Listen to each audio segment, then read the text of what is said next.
নমস্কার সবাইকে, আমি পম্পি আবারও চলে এসেছি ছোট্ট একটা ভিডিও নিয়ে। আজকে বানিয়েছিলাম মাছের ঝোল। এটা কাতলা মাছ, তো কাতলা মাছ দিয়ে আজকে আমি ঝোল বানিয়েছি। আমি কিভাবে মাছ তরকারিটা বানালাম আপনাদের সাথে চলুন শেয়ার করব।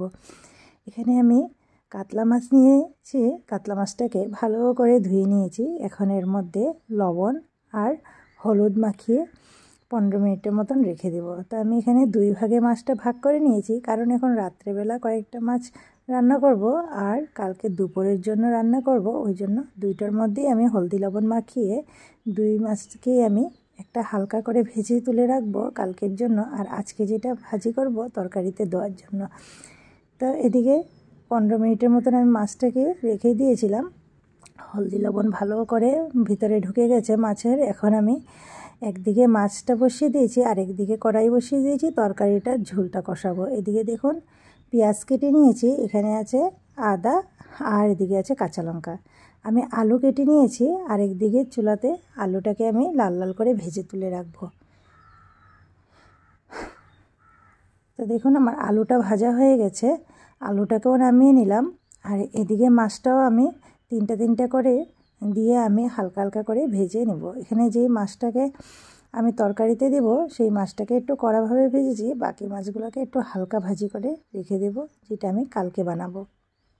তো মাছটা ভাজা হতে থাকে, এদিকে আমি ওই কড়াইতে এখন বসিয়ে দেব তরকারিটা। তো আমি প্রথমেই কড়াইয়ের মধ্যে যে তেল আছে সেই তেলের মধ্যে দিয়ে দিব গোটা জিরা আর দিয়ে দিব আদা কুচি করে রেখেছিলাম, আদাটাকে গ্রেটার দিয়ে গ্রেট করেছি।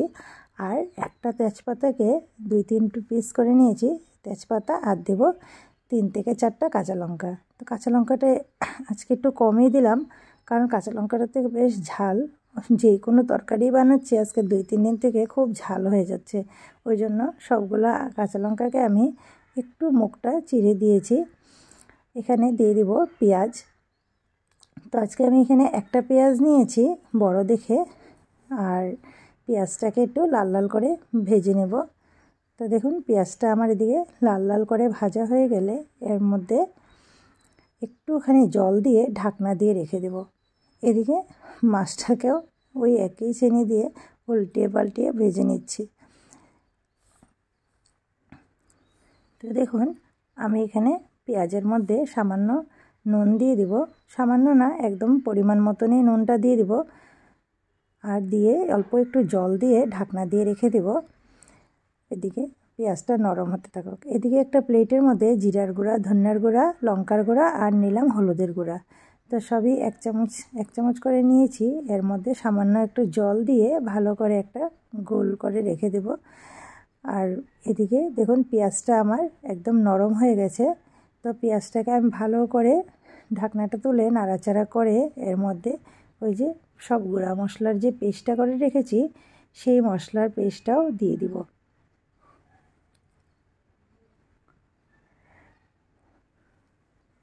দেখুন সবগুলো মশলার পেস্টটাকে দিয়ে দিলাম। এখন সামান্য একটু জল দিয়ে দেব, ভালো করে নাড়াচাড়া করে মশলাটার মধ্যে এই যে মশলার প্লেটের মধ্যে সামান্য একটু জল নিয়ে ধুয়ে প্লেটটা দিয়ে দিলাম। দিয়ে আবারও ভালো করে মশলাটাকে কষিয়ে নিব। এদিকে আমার সবগুলো মাছ ভাজা হয়ে গেছে, এখন মাছের মাথাটা ভাজার পালা। তো মাছের মাথাটাকে একদমই কম স্টিমে আমি ভাজবো, তাহলে ভালো করে ভিতরগুলো ভাজা হবে।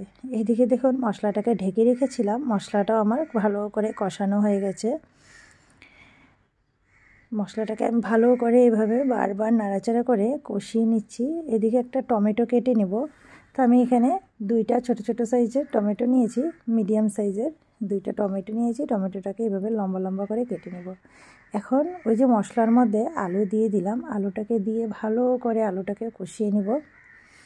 কষিয়ে আর একটু জল দিয়ে ঢাকনা দিয়ে রেখে দিয়েছি। আলুটা একটু সিদ্ধ হওয়ার পর আবারও ভালো করে ঢাকনাটাকে তুলে এদিকে আমি ভালো করে আলুটাকে আবারও মিশিয়ে নিচ্ছি। পুরো আলু আর মশলাটার থেকে দেখুন কীরকম তেল বেরোচ্ছে। এখন দিয়ে দিব টমেটোটা যে আগের থেকে কেটে রেখেছি সেই টমেটোগুলোকে দিয়ে দিব। তো আজকে টমেটোগুলোটাকে আমি পুরো গলাবো না, একটু গোটা গোটা থাকবে টমেটোটা। আর এরকম মাছের মধ্যে আলু দিয়ে মাছ টমেটো দিয়ে বানালে একটু গোটা গোটা টমেটোটা থাকলে ভালোই লাগে। তো দেখুন আমার ভালো করে মশলাটা কষানো হয়ে গেছে আর পাশের চুলায় মাছটা ভাজা হয়ে গেছে। একদিকে আমি জল বসিয়ে দিয়েছি, জলটাকে ঢাকনা দিয়ে দিব, গরম জল দেব তরকারিটার মধ্যে। তো চলুন তরকারির মধ্যে গরম জল দিয়ে একটু জাল করে নিলাম। তো এখন 2 মিনিটের মতন তরকারিটা ভালো করে জাল করে নিয়েছি। এখন এর মধ্যে একে একে আমি সব মাছগুলোকে দিয়ে দিব। তো চলুন সবগুলো মাছকে আমি একে একে দিয়ে দিব। এখানে আমি 6 পিস মাছ দিয়ে রান্না করছি। সবগুলো মাছকে আমি দিয়ে দিয়েছি ঝোলে, দিয়ে আবারও ঢাকনা দিয়ে রেখে দিয়েছিলাম 4 থেকে 5 মিনিটের মতন। তারপর উপর থেকে ধনিয়াপাতা দিয়ে তারপর আরও 2 মিনিট জাল করে নামিয়ে নিলেই রেডি মাছের তরকারি। তো আমার রান্না হয়ে গেছে, আমি তরকারিটা নামিয়ে নিয়েছি। আপনারা বলবেন আমার এই ভিডিওতে আপনাদের কেমন লাগলো এই তরকারিটা। আর যদি আমার ভিডিও দেখে আপনাদের ভালো লেগে থাকে তাহলে আমার ভিডিওতে একটা লাইক করে আমার পেজটাতে ফলো করে আমার পাশে থাকবেন। আবার আসবো নতুন ভিডিওর সাথে।